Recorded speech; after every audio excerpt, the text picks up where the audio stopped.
C'est dans un petit village du sud-ouest de la France que nous allons à la rencontre d'un homme hors du commun.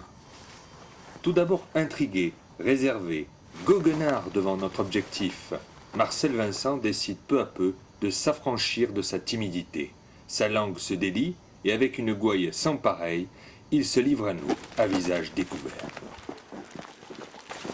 Bonjour, je m'appelle Marcel Vincent, j'ai 23 ans, je prépare un bac pro de prothésiste dentaire, je suis célibataire, pas marié donc, j'ai pas d'enfant et je profite de ce passage à la télé pour lancer un message à Odette.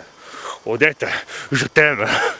Mais derrière ce personnage aux allures de maquisard, à la gouaille généreuse, se cache un homme au passé lourd. J'ai un secret incroyable. En effet, c'est lors d'une de ces innombrables sorties bucoliques que Marcel Vincent les a vues. Il nous raconte avec beaucoup d'émotion cette étrange aventure sur les lieux mêmes où se sont déroulés les faits. Ouais, j'étais là, quoi. Mais j'étais pas là parce que là devant il y avait ce grand chêne, donc j'étais plutôt là en fait. Hein. Et c'est là que je l'ai vu. Quoi. Là devant cette petite clairière. Quoi. Excusez-moi, je suis tout ému rien que d'y repenser. Quoi. Et là je l'ai vu. Quoi. Là je le vois pas parce que je suis encore tout ému, j'ai les yeux qui pleurent, mais quand c'est arrivé, je l'ai vu. Il était là. Et vous avez vu quoi? Et le cep pardi, quoi. Il s'est dressé fièrement devant moi, comme un phallus royal. J'ai d'abord cru que c'était une mignonne chanterelle, mais en m'approchant de plus près, j'ai bien reconnu le Boletus astivalis, avec sa curticule sèche, feutrée et veloutée, souvent craquelée par le sec. Et là, mon sang n'a fait qu'un tour. J'ai pas pu m'empêcher, c'était plus fort que moi, un peu comme si c'était l'exorcisme. Et là, je l'ai fait, quoi. Une voix me disait de le faire, alors je l'ai fait. Et qu'est-ce que vous avez fait? Ce que j'ai fait, ce que je devais faire. Un swing d'enfer, quoi. Je l'ai envoyé balader quand on allait aux hautes herbes, quoi. Et après, j'ai eu une chance incroyable. Je suis tombé sur une dizaine de cèpes, quoi. Qu'est-ce que vous avez fait? Et ce que j'ai fait, et ce qu'il fallait que je fasse, quoi.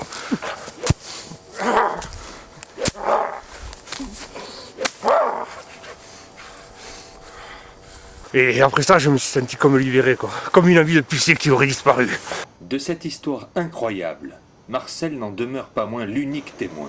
Personne à ce jour n'est en mesure de corroborer ses propos, même pas ses meilleurs amis de toujours. Ah, tu sais, Jean-Pierre, quand on vagabonde dans les bois, on fait plein de rencontres extraordinaires. Hé, Bernard!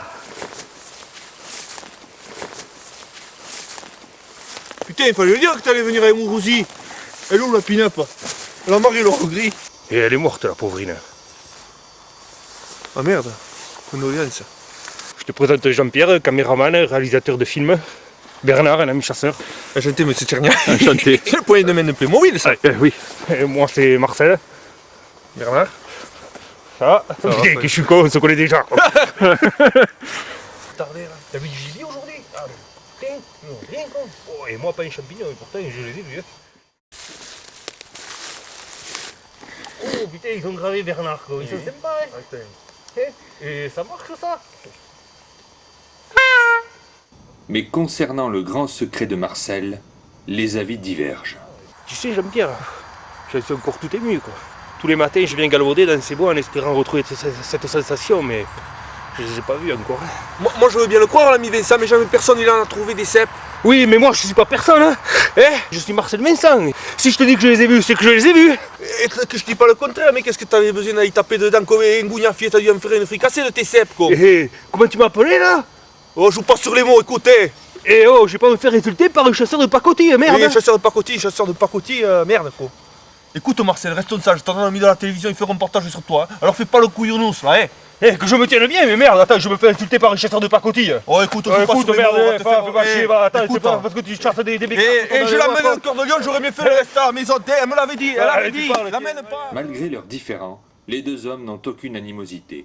Et très vite, l'amitié reprend ses droits sur ces deux hommes des bois. Et Jean-Pierre, un perno. Et tu sais, Jean-Pierre, des fois on aime bien se poser comme ça et parler un peu de tout, de politique, de chasse, d'écologie. C'est important ça, l'écologisme. On se demande avec Bernard pourquoi il y a tant d'injustice environnementale sur la planète. Je suis d'ailleurs sûr que dans l'au-delà, ça se passe différemment. Et moi je trouve que les écolos c'est des égoïstes. Bernard, ça c'est ton point de vue. Et un peu de fair play quand même. Je te dis que c'est des égoïstes, ils veulent sauver la planète. Les hommes, les femmes, les enfants, qu'est-ce que t'en fais? Qu'est-ce que t'en fais? Merde! Chut, chut, pas de bruit. Et pourquoi il faut pas faire de bruit? Et parce que le céphalophilie pardi.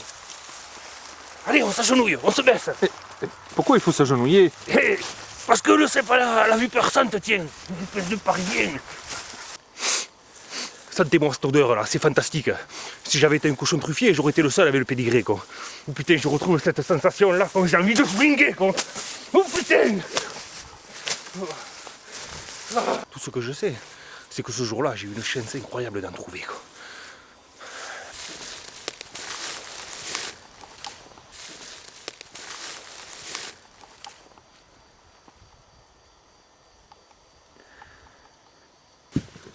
Sors de la bécasse! C'est pas une bécasse, c'est la frangine.